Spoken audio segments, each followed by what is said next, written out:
So what I'm going to be focusing on here really is endgame decision making, not so much essential endgame chess theory, which is covered in the resources and, the zillion of videos and courses online. I assume you're learning the theory, like king and pawn versus king, all that stuff. And the truth is, most amateur endgames, because I say this at the club, end up being lopsided anyway. So, in other words, when two amateurs reach an endgame, very, very often one side usually has an advantage, and it's just a matter of technique.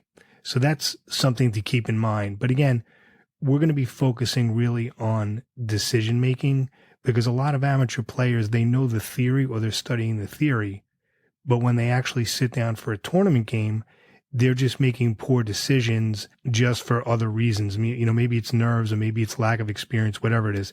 But that's what I want to talk about, because you can have a lot of theoretical knowledge, but then when you actually sit down at the tournament, it doesn't quite happen. That's kind of a big thing we talk about on this podcast a lot. So let's get to it.